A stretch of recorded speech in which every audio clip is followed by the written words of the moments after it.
তো কেমন আছো প্রত্যেকে? আশা করি প্রত্যেকে ভালো আছো। তোমাদের জন্য অর্থাৎ যারা কোচবিহার পঞ্চানন বর্মা বিশ্ববিদ্যালয়ে পড়ছো এবং যাদের ফার্স্ট সেমিস্টারে বেঙ্গলি মেজর রয়েছে, তোমাদের জন্য বলে রাখি ৩, ৬ এবং ১০ নম্বরের সম্পূর্ণ সিলেবাস অনুযায়ী তোমাদের কিন্তু পিডিএফ রেডি করা হয়েছে এবং এই পিডিএফ এর মূল্য মাত্র ৳৬০। তোমরা নিচে থাকা নাম্বারে কন্ট্যাক্ট করতে পারো এবং পিডিএফটি সংগ্রহ করতে পারো। তোমাদের সিলেবাস রয়েছে দেখে নাও। প্রথম অর্ধবর্ষ মেজর 1 বাংলা সাহিত্যের ইতিহাস, প্রাচীন ও মধ্যযুগ। টপিক কী রয়েছে দেখে নাও। ১ নম্বর টপিক রয়েছে যুগ বিভাগ ও সাহিত্যের ইতিহাস চর্চা ধারা। ২ নম্বর টপিক রয়েছে প্রাচীন ও মধ্য বাংলার ঐতিহাসিক, সামাজিক ও সাংস্কৃতিক পরিচয়।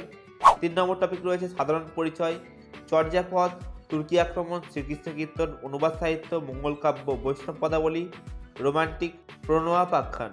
তো এখানে এই ৩টে টপিকের মধ্যে ৩ নম্বর টপিকটা কিন্তু তোমাদের জন্য ভেরি ইম্পর্টেন্ট। তোমাদের বলবো বেশি করে এই ৩ নম্বর টপিকটার ওপর গুরুত্ব দাও। এবার আমরা তোমাদের এই ৩টি ইউনিটের কিছু কোশ্চেন দেখে নেব। দেখো, যুগ বিভাগ ও সাহিত্যের ইতিহাস চর্চা থেকে কোশ্চেন করা হয়েছে দেখে নাও। বাংলা সাহিত্যের প্রাচীন যুগ বা আদি যুগ ৭৫০ থেকে ১২০০ এবং মধ্যযুগ ১২০১ থেকে ১৮০০ এবং আধুনিক যুগ ১৮০১ থেকে বর্তমান সময় পর্যন্ত সম্বন্ধে সংক্ষিপ্ত বর্ণনা দাও। ২ নম্বর কোশ্চেন কি দেখে নাও। বাংলা সাহিত্যের যুগের বিভাগ সম্পর্কে কয়েকজন ঐতিহাসিকের মত আলোচনা করো। ৩ নম্বর, বাংলা সাহিত্যের ইতিহাসে অন্ধকার যুগ কি আসলেই ছিল, অথবা বাংলা সাহিত্যের ইতিহাসে অন্ধকার যুগ সম্বন্ধে সংক্ষিপ্ত বর্ণনা দাও। ইউনিট 2 থেকে কোশ্চেন করা আছে দেখে নাও। প্রাচীন ও মধ্য বাংলার ঐতিহাসিক, সামাজিক ও সাংস্কৃতিক পরিচয়। ৪ নম্বর কোশ্চেন দেখো, প্রাচীন বাংলা সমাজ ও অর্থনৈতিক ও সামাজিক ইতিহাস সম্বন্ধে আলোচনা করো। ঠিক আছে, প্রাচীন বাংলা সমাজ, প্রাচীন বাংলার অর্থনৈতিক অবস্থা এবং শিল্পকলা, স্থাপত্য, ভাস্কর্য। তো এগুলো ছিল তোমাদের টপিক। ঠিক আছে, এবার আমরা ৩ নম্বর ইউনিটে যাব, যেটা তোমাদের মোস্ট ইম্পর্টেন্ট ইউনিট বলতে পারো বা টপিক বলতে পারো। তোমাদের চর্যাপদ থেকে কোশ্চেন করা আছে দেখে নাও।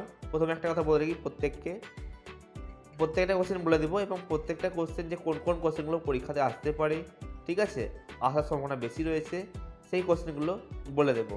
ঠিক আছে, তো ভালো করে লক্ষ্য করবে। ১ নম্বর কোশ্চেন দেখো, চর্যাপদের ঐতিহাসিক গুরুত্ব সম্পর্কে সংক্ষিপ্ত বর্ণনা দাও।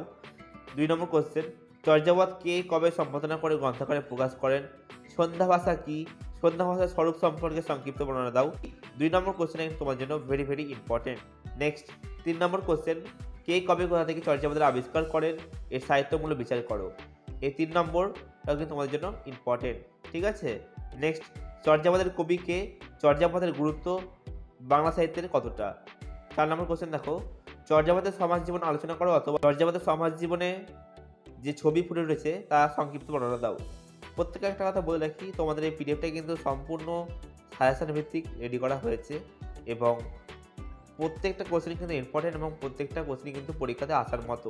তাও আমি তোমাদেরকে কিছু কোশ্চেন বলে দিচ্ছি যেগুলো পরীক্ষায় কনফার্ম আসতে পারেই। ঠিক আছে, তুর্কি আক্রমণের কোশ্চেন একটাই রয়েছে দেখে নাও। তুর্কি আক্রমণের ফলাফল সামাজিক ও সাংস্কৃতিক। তো এটা একটা কোশ্চেন রয়েছে, তুমি পড়তে পারো। ঠিক আছে, নেক্সট যাবো শ্রীকৃষ্ণ কীর্তনে।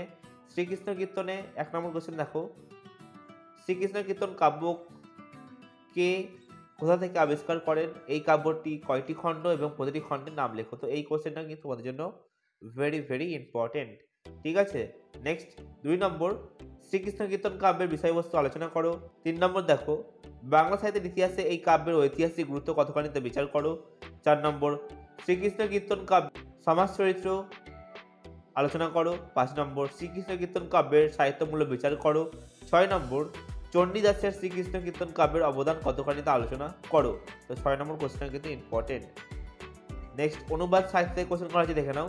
এখানে মাত্র দুটো কোশ্চেন রয়েছে, দুটো কোশ্চেনের মধ্যে যে কোনো একটা কোশ্চেন আসবে, নয় রামায়ণ নয় মহাভারত। ঠিক আছে, তো ১ নম্বর কোশ্চেন দেখো, বাংলা রামায়ণের শ্রেষ্ঠ অনুবাদক কে? তার কৃতিত্বের পরিচয় দাও। কৃত্তিবাস ওঝা সম্বন্ধে লিখতে হবে। ২ নম্বর কি বলেছে দেখো, বাংলার অনুবাদ সাহিত্যের কাশিরাম দাসের প্রতিভা আলোচনা করো। মহাভারত, এখানে মহাভারত সম্বন্ধে লিখতে হবে এবং যিনি এটি লিখেছেন তো তার সম্বন্ধে লিখতে হবে। ঠিক আছে, মঙ্গল কাব্য থেকে কোশ্চেন করা আছে দেখে নাও। ১ নম্বর কোশ্চেন, মঙ্গল কাব্যের শ্রেষ্ঠ কবি কে? তার কবি প্রতিভার পরিচয় দাও। মুকুন্দরাম চক্রবর্তী, এটাও কিন্তু তোমাদের কাছে একটা গুরুত্বপূর্ণ কোশ্চেন। ২ নম্বর কোশ্চেন, মনসা মঙ্গল কাব্যধারার এক উল্লেখযোগ্য কবি কৃতিত্ব লেখো। 3 নম্বর, বাংলা সাহিত্যের ইতিহাসে রায় গুণকার ভারতচন্দ্রের অবদান লেখো। 4 নম্বর, নারায়ণ দেবের কাব্যের প্রতিভার পরিচয় দাও। 5 নম্বর, ধর্মমঙ্গল কাব্যের কবি ঘনরাম চক্রবর্তীর কবি প্রতিভা বৈশিষ্ট্য সম্পর্কে আলোচনা করো। 6 নম্বর কোশ্চেন দেখো, কবি ভারতচন্দ্রের লেখা অন্নদামঙ্গল কাব্যটি কয়টি খণ্ড বিভক্ত করো। নেক্সট, বৈষ্ণব পদাবলী থেকে কোশ্চেন করা আছে, দেখে নাও। 1 নম্বর কোশ্চেন, প্রাক চৈতন্য যুগের যে কোনো একজন পদকর্তা কাব্য প্রতিভার পরিচয় দাও। জ্ঞানদাস অথবা মৌথিল কোকিল কাকে বলে? পদাবলী সাহিত্যে তার অবদান আলোচনা করো। তো এখানে বিদ্যাপতির সম্বন্ধে তোমাদেরকে লিখতে হবে। 2 নম্বর, চৈতন্য পরবর্তী যুগের শ্রেষ্ঠ পদকর্তার কবি কৃতি। চৈতন্য পরবর্তী যুগে বলরাম, জ্ঞানদাস ও গোবিন্দ দাসের কবি কৃতিত্ব লেখো। তো এই 2 নম্বর কোশ্চেনটাও কিন্তু তোমাদের জন্য very very important. Next last টপিকে রোম্যান্টিক প্রণয়োপাখ্যান। 1 নম্বর দেখো, রোম্যান্টিক প্রণয়োপাখ্যান ধারার সংক্ষিপ্ত পরিচয় দাও। 2 নম্বর, কোন রচনাটি রোম্যান্টিক প্রণয়োপাখ্যানের অন্তর্গত? তো এখানে দুটো কোশ্চেন রয়েছে, তো দুটো কোশ্চেনের মধ্যে যেকোনো একটা কোশ্চেন আসতে পারে, ঠিক আছে। যাই হোক, প্রত্যেকে একটা কথা আমি বলতে চাই, দেখো তোমাদের এই পিডিএফটা কিন্তু সম্পূর্ণ সিলেবাস অনুযায়ী করা হয়েছে এবং প্রত্যেকটা কোশ্চেনই কিন্তু পরীক্ষায় আসার মতো। সুতরাং প্রত্যেকটা কোশ্চেনই পড়বে, বিশেষ করে শ্রীকৃষ্ণ কীর্তন, চর্যাপদ এবং অনুবাদ সাহিত্য, ঠিক আছে। তো এইগুলো প্রত্যেকটা কোশ্চেন পড়বে। আর বলে রাখি, পিডিএফটা কিন্তু একদম সুন্দরভাবে রেডি করা হয়েছে, সহজ সরল ভাষায় রেডি করা হয়েছে, যাতে তোমাদের পড়তে বা বুঝতে কোনো রকম অসুবিধা না হয়, ঠিক আছে। বাকি তোমরা পিডিএফটি দেখে নাও, আশা করি পিডিএফটি প্রত্যেকেরই ভালো লাগবে। এবং পিডিএফটিকে যদি সংগ্রহ করতে চাও, যে থাকা নাম্বারে কন্ট্যাক্ট করতে পারো এবং পিডিএফটি সংগ্রহ করতে পারো মাত্র 60 টাকা পে করে, ঠিক আছে। এবার তোমরা পিডিএফের কিছু ডেমো বা কিছু উত্তর দেখে নাও, ঠিক আছে। তো চলো পিডিএফের কিছু ডেমো বা উত্তর এবার দেখে নাও।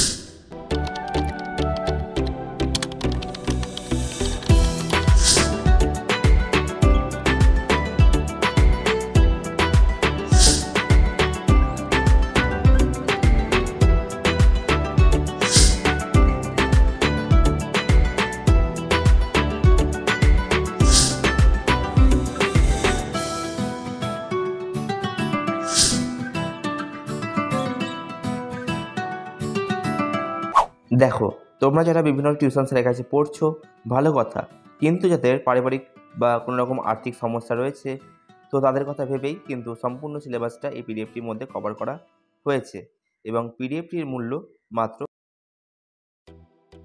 তো আমি একটা কথাই বলতে চাই যে তোমরা যদি পিডিএফটি সংগ্রহ করো, তোমাদের কিন্তু সময় নষ্ট হচ্ছে না, ঠিক আছে। নেক্সট পয়েন্ট যদি আমি বলি, 2, 5 এবং 10 নম্বরের সম্পূর্ণ সিলেবাসের কোশ্চেন আনসার কিন্তু তোমরা আমাদের কাছ থেকে এই পিডিএফটির মধ্যে পেয়ে যাচ্ছ। যদি আমি ইম্পর্টেন্ট আরেকটা কথা বলি, এই পিডিএফটির দাম কিন্তু একদম কম, পিডিএফটি সংগ্রহ করতেই পারো, ঠিক আছে। এই ভিডিওটি যদি ভালো লেগে থাকে তাহলে লাইক করে দিও এবং যারা এখনও পর্যন্ত আমাদের চ্যানেলকে সাবস্ক্রাইব করোনি তারা করে নাও। আগামী দিনে তোমাদের সেমিস্টারের গুরুত্বপূর্ণ তথ্য কিন্তু তোমরা আমাদের কাছ থেকে জেনে যাবে। আর তোমাদের বন্ধুদের কাছে ভিডিওটি শেয়ার করে দাও, ওরাও যেন এই পিডিএফটি সংগ্রহ করতে পারে কম মূল্যে এবং পরীক্ষায় ভালো নম্বর করে আসতে পারে। আর একটা কথা তোমাদের জন্য, তোমাদের কিন্তু বিভিন্ন সাবজেক্টের জন্য 3-4টে করে বই কিনতে হয়।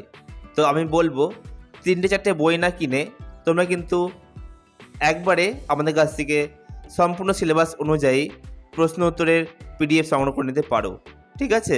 কোথাও যাওয়ার দরকার নেই, আমাদের কাছ থেকে সংগ্রহ করলে তোমরা একদম কম মূল্যে পিডিএফটি পেয়ে যাবে।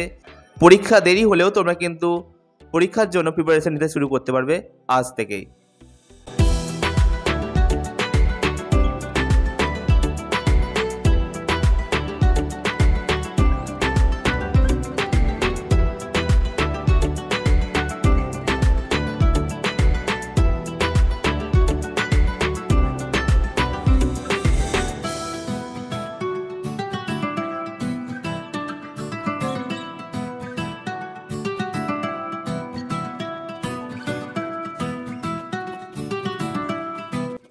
আজকের জন্য এইটুকুনি, দেখা হচ্ছে নেক্সট ভিডিওতে। বাই।